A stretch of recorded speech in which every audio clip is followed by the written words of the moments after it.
12:25, estamos de regreso y un informe reveló que la falla de San Ramón se encuentra activa y podría provocar daños en la capital ante una eventual actividad sísmica. Para conversar sobre el tema tomamos contacto con el académico de la Universidad de Chile e investigador de la falla de San Ramón, don Gabriel Easton Vargas. Gabriel, ¿cómo está? Muy buenos días. Buenos días, Rafael, y por supuesto también a todos quienes están mirando ahora. Gabriel, definamos primero qué es una falla y dónde se ubica la falla de San Ramón. Bueno, una falla es una ruptura en la corteza que es capaz de acumular sus propios esfuerzos tectónicos y generar terremotos de vez en cuando. Y ese es el caso de la falla San Ramón. Es una fractura cortical que, de acuerdo a los antecedentes que hemos estudiado, es capaz de generar grandes terremotos de magnitud de 7,2 a 7,5 según nuestras estimaciones, y los últimos han ocurrido hace 17.000 y 8.000 años atrás. Ya. Y se ubica en la zona oriente de la región metropolitana. Claro, pasa a lo largo de todo el piedemonte del frente cordillerano, por todas las comunas del sector oriente de Santiago, de la región metropolitana, en realidad, desde Lo Barnechea por el norte hasta Pirque por el sur. Ya, o sea que un eventual movimiento en esta fractura, entendemos como movimiento esto, o una subducción, podría provocar un temblor o un terremoto en toda la región. Claro, es como lo segundo que tú decías, es como una especie de subducción, en el sentido de que el bloque de la cordillera se monta sobre el Valle de la Depresión Central, y eso a lo largo de los 50 kilómetros por lo menos en donde hemos identificado ya esta falla. Ya.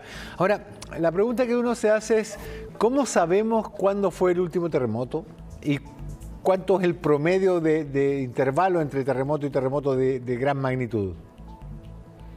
Sí, mira, esa es una gran pregunta, porque a diferencia de los terremotos de subducción, por llamarle así, por ejemplo, como el terremoto del Maule en el año 2010, o incluso el terremoto de 1960 o el de 1985, o los otros que hemos tenido más recientes, estos terremotos en fallas corticales ocurren a espacios de tiempo mucho más importantes. Entonces, ya no hablamos de décadas o incluso cientos de años para terremotos de gran magnitud, sino de varios cientos a miles de años. Y ese es el caso de la falla San Ramón, como también en el caso de otras fallas, en que son capaces de acumular esfuerzo tectónico durante miles de años, estar muy calladitas, generar temblores pequeños o terremotos de baja magnitud, y cada miles de años generan grandes terremotos.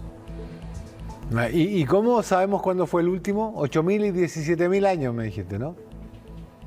Claro, eso la verdad es que lo sabemos ya desde el año 2012, cuando hicimos un estudio para la Seremi Minbu de la región metropolitana, en que abrimos trincheras, excavaciones. Estas fallas son muy difíciles de ver en superficie.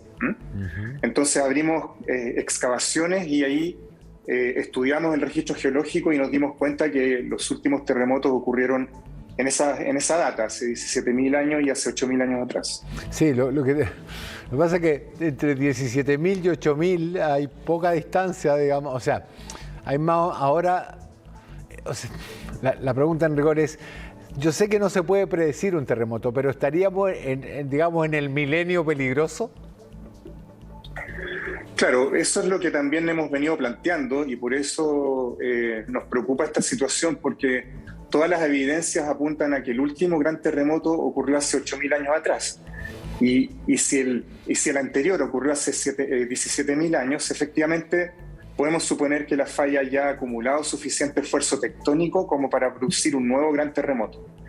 Y esa es la preocupación nuestra como científicas que estamos estudiando esto, que es un grupo grande en realidad de investigadores que venimos estudiando esto hace ya un par de décadas por lo menos.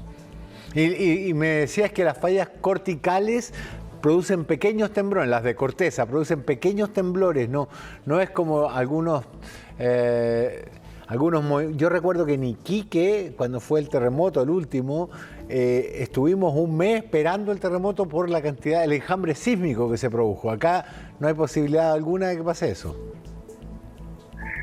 Podría pasar, pero en realidad es distinto. Mira, para ejemplificar, no sé si recuerdan el terremoto del año 2007 en Aysén. Sí.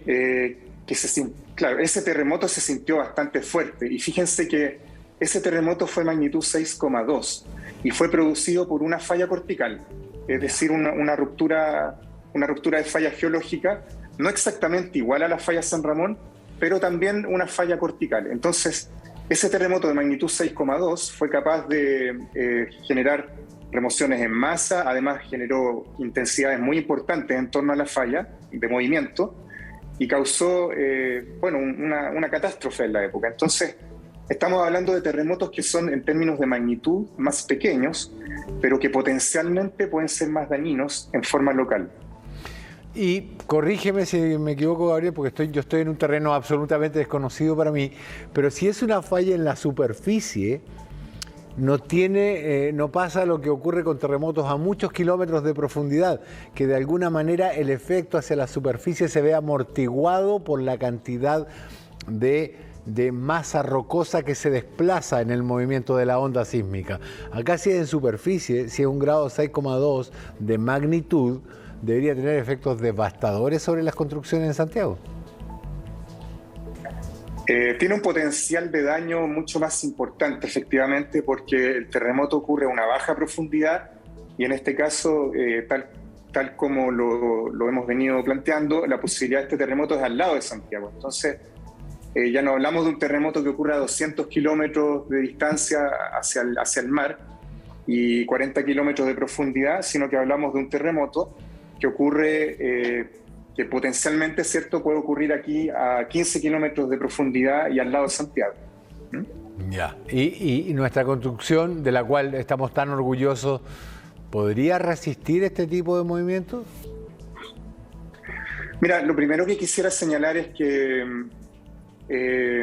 la norma sísmica es bastante exitosa en Chile, afortunadamente, y cada vez se va especializando y se va mejorando. Y lo que hemos planteado es que sería importante y es necesario que se incorporen ahora las fallas activas, no solamente la falla San Ramón, porque constituyen una fuente de peligro local que debe ser considerado como tal y que eventualmente puede ser o tiene un potencial de daño mucho mayor que, por ejemplo, como venimos conversando, los terremotos de subducción. Entonces, habría que revisar efectivamente la norma sísmica y eso es lo que hemos venido planteando ya desde hace varios años. Perdón, ¿cuál falla activa habría que incluir? Bueno, hay muchas fallas activas en Chile, pero de nuevo quisiera enfatizar es que constituyen un peligro local, entonces claro, uno las puede estudiar. Claro, en ciencia uno las puede estudiar, puede determinar cuál es el nivel de peligro, también junto con otros colegas de otras especialidades el riesgo, ¿cierto? Cuánta urbanización hay y todo eso. Y bueno, fallas como esta, o parecida a esta, la falla San Ramón, está la falla Cariño Botado, que da en la depresión de los Andes, está la falla Mesa Mávida, está la falla Liquiñovsky, que es una tremenda falla hacia el sur, y hacia el norte está la falla Atacama también, la falla Mejillones. En Chile hay muchas fallas, pero de nuevo, no significa que cada vez que andamos pisando un terreno estemos sobre una falla, sino que constituyen una fuente local de peligro que debe ser considerada como tal.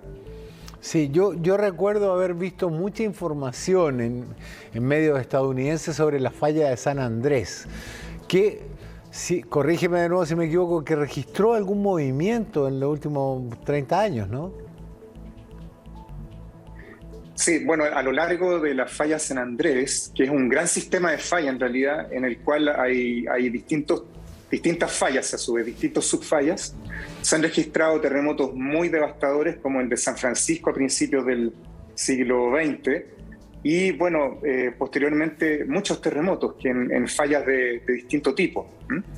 En este caso estamos hablando de un frente occidental, el frente occidental andino en nuestro caso de la falla San Ramón, en que la falla San Ramón es una de las fallas que constituyen o que forman parte de ese frente occidental andino, pero que también hay otras fallas, como mencionaba, más al norte, la falla Cariño Botado, que ha sido recientemente descubierta, y la falla Mesa Madia. Entonces, es una condición que estamos poniendo en evidencia desde la ciencia, desde hace ya un par de décadas por lo menos, y que amerita, pensamos que instrumentos normativos como los planes reguladores y las normas sísmicas se hagan cargo de esto.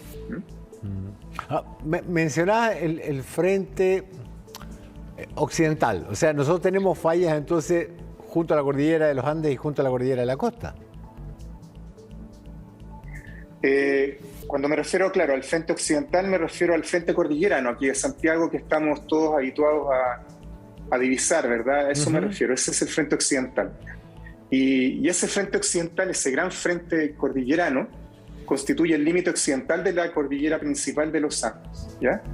Y eso es lo que estamos aprendiendo, que ya no solo es la falla San Ramón, sino que esto en realidad es un gran sistema en el cual tenemos muchas fallas tipo San Ramón, que tienen distintos nombres, que constituyen finalmente el frente occidental. Ya, pero ¿tenemos fallas hacia el mar? Digamos, pregunto porque ahí además la posibilidad de un movimiento sísmico es muchísimo más riesgosa por el riesgo asociado al tsunami. Claro, en el mar mismo hay más fallas, efectivamente fallas submarinas que están comenzando a ser estudiadas, pero también en la costa tenemos fallas. Por ejemplo, no sé si recuerdan el terremoto del cambio de mando en ¿sí?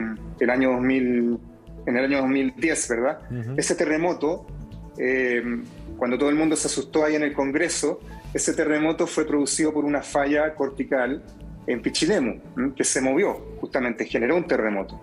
Y así estamos aprendiendo que estas fallas no son tan lentas ni nos generan terremotos en forma tan infrecuente como se pensó durante mucho tiempo, demasiado tiempo quizás.